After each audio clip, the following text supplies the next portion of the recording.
आ रही समस्याओं को ध्यान में रखते हुए यह सभा सरकार से आग्रह करती है कि वह उन्हें नागरिकता प्रदान करने के लिए तत्काल कदम उठाए और उन्हें देश के अन्य नागरिकों को उपलब्ध कराई जा रही सुविधाएं मुहैया कराने के लिए एक समयबद्ध कार्य योजना तैयार करे। इस संकल्प पर बोलते समय मैंने सदन के ध्यान में इस बात को लाने का प्रयास किया था कि पाकिस्तान में रह रहे हिंदुओं के संबंध में पाकिस्तान सरकार जो कहती है और पाकिस्तान की सरकार जो उनके साथ व्यवहार करती है उसमें बड़ा भारी फर्क है। और मैंने ये बात बताने की कोशिश की थी कि यदि हम कहे पर विश्वास करेंगे, जो वहां हो रहा है उसकी तरफ ध्यान नहीं देंगे, तो हम वहां के हिंदुओं के प्रति न्याय नहीं कर सकते। और मैं समझता हूं कि इसके इतने अनेक उदाहरण हैं विभिन्न पत्रिकाओं के माध्यम से। जो कुछ मानवाधिकार संगठन पाकिस्तान के अंदर भी कार्य करते हैं, हालांकि उनकी आवाज बड़ी दबी हुई रहती है, उन्होंने जो उल्लेख किए विभिन्न पत्रिकाओं के माध्यम से, उनमें भी इस बात की पर्याप्त चर्चा है कि पाकिस्तान के अंदर हिंदुओं की स्थिति बहुत खराब है। उनको किसी भी प्रकार की आजादी उनको नहीं है। महोदया, एक मुंबई के अंदर ह्यूमन राइट्स को लेकर के एक संगठन काम करता है, centre for human rights studies and awareness, CHRSA। उसने इसका व्यापक अध्ययन किया है। उसका कहना यह है, उसका निष्कर्ष यह है कि सामान्यतः संपूर्ण पाकिस्तान के आम आदमी के अंदर इस प्रकार की भावना बिठाई गई है विभिन्न माध्यमों से, शिक्षा के माध्यम से, भाषणों के माध्यम से, जिस प्रकार के संविधान में संशोधन है उसके माध्यम से, जुडिशरी के माध्यम से। जो वहां का परसेप्शन है वो ये है कि हिंदुस्तान हमारा नंबर 1 का शत्रु देश है। और क्योंकि हिंदू सामान्यतः उनका जो अंतिम और एकमात्र घर कोई बसता है तो हिंदुस्तान बसता है, इसलिए हिंदुओं के प्रति शत्रु भाव को लेकर के वो व्यवहार करते हैं। और मैं समझता हूं आज भी जो हमने विशेष प्रस्ताव पास किया है दिन में सर्वसम्मत, इस बात की पुष्टि करता है कि पाकिस्तान कुछ भी कहता है, पाकिस्तानी नेता कुछ भी कहते हैं, हम कितनी भी सदाशयता उनके स्वागत करने में, उनको अच्छा समझ करके उनके साथ व्यवहार करने में दिखाते हैं, परंतु उसके तौर तरीके में किसी प्रकार का भी अंतर नहीं आता। मैं समझता हूं कि पिछले दिनों की भी जो घटनाएं हैं इस आकलन की पुष्टि करती है। महोदया, यदि मैं संक्षेप में वर्णन करूं तो हिंदुओं के खिलाफ जो वातावरण वहां पर है उसके परिणाम स्वरूप महिलाओं की स्थिति बहुत खराब है। रिंकल कुमारी, आशा कुमारी, इनके प्रकरण विश्वविख्यात है, सब लोग जानते हैं। मैं को और छोटा सा ये इंडिया टुडे में कुछ छपा है, ये मैं इसको तरफ पढ़ना चाहता हूं। एक मेहर चंद 2011 में अप्रैल में यहां पर आए थे। अपने साथ वो लगभग 135 डिब्बे लेकर के आए थे, जिसमें वहां पर जो व्यक्ति मरे, हिंदू मरे, उनकी राख वो लेकर के आए थे कि गंगा जी में उसको प्रवाहित कर सके। उन्होंने एक बात उन्होंने कही जो मैं पढ़ रहा हूं। वो कहते हैं, मेरी पत्नी 2009 में कैंसर से मर गई और अपने पीछे 2 बेटियां छोड़ गई।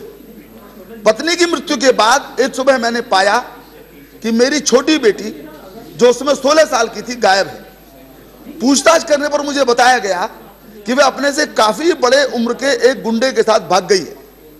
वह रातों रात इस्लाम में धर्मांतरित हो गई। कुछ बुजुर्गों के हस्तक्षेप से मुझे उससे मिलने की इजाजत दी गई।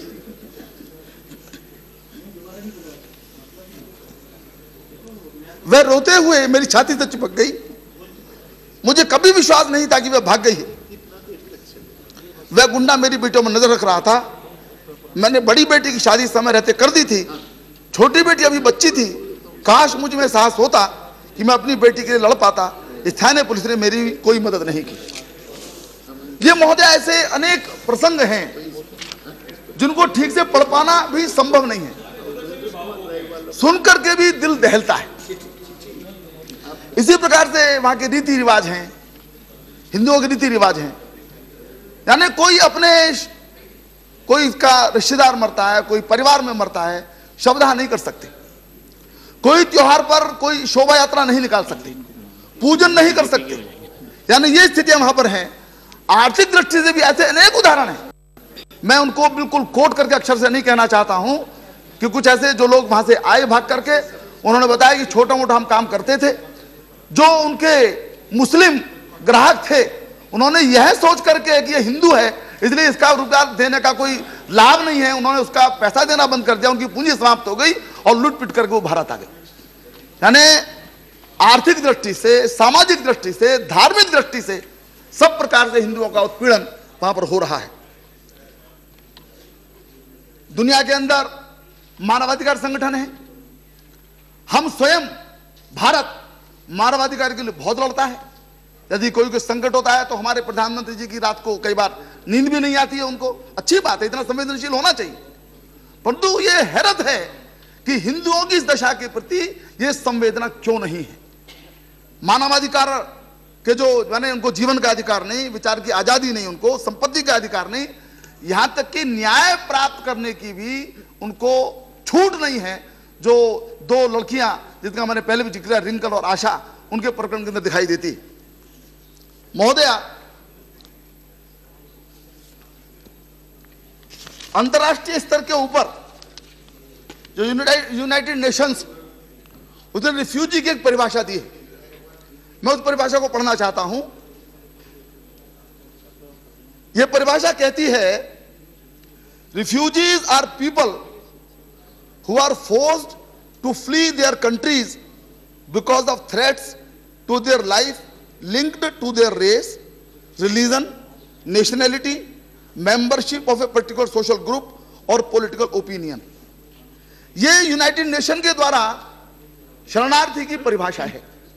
मैं नहीं समझ पाता इस परिभाषा से यह परिभाषा पाकिस्तान के अंदर रहने वाले हिंदुओं पर लागू होती कि नहीं होती, लेकिन इस सरकार को शरणार्थी मानने के लिए तैयार नहीं है।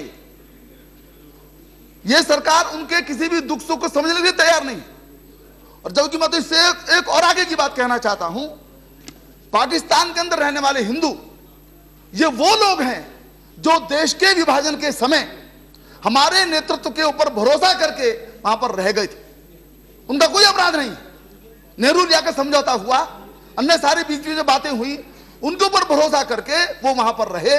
और इसीलिए यदि वह अपनी मूल भूमि के अंदर आना चाहते हैं तो शरणार्थी के नाते भी जो अंतर्राष्ट्रीय परिभाषा है और मानवीय कर्तव्य के नाते भी और हमारे नेताओं के द्वारा दिए गए वादे के अनुसार भी उनको सम्मान पूर्वक इस देश के अंदर जगह दी जानी चाहिए। यह मैं बहुत आग्रह पूर्वक कहना चाहता हूं। महोदया, एक मैं छोटा सा इसमें, मैंने प्रारंभ में ही कहा कि आखिर हम पाकिस्तान के व्यवहार पर को क्यों नहीं देखते, उसके कहने पर क्यों भरोसा करते। मुझे लगता है, मैं बहुत थोड़ी देर में समाप्त कर रहा हूं अपने विषय को, मुझे लगता है कहीं हमारी सोच में वोट बैंक की राजनीति घुसी हुई है।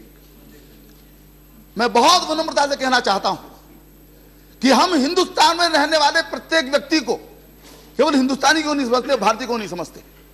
अभी अफजल गुरु का मसला हुआ, पहले हम फांसी हमको नहीं दे रहे थे, हम फिर हमने फांसी दे दी। वोट बैंक के हिसाब से हमने अफजल गुरु को मुस्लिम माना, हम उसको केवल यह मानते हैं कि उसने हमारे देश के प्रति अपराध किया है, उसकी सजा जो होनी चाहिए नियम के अनुसार, कानून के अनुसार, उस सजा को उसको मिलना चाहिए। हम क्योंकि हिंदुस्तान के नागरिक को हिंदू या मुसलमान मानते हैं, हम क्योंकि वोट पर निगाह रख करके अपने फैसले करते हैं, और क्योंकि पाकिस्तान में रहने वाले हिंदुओं की चिंता करके हम कोई वोट बैंक में वृद्धि नहीं करते, संभवतः केवल इस कारण से पाकिस्तान का हिंदू उपेक्षित है, उसकी तरफ किसी का ध्यान नहीं है।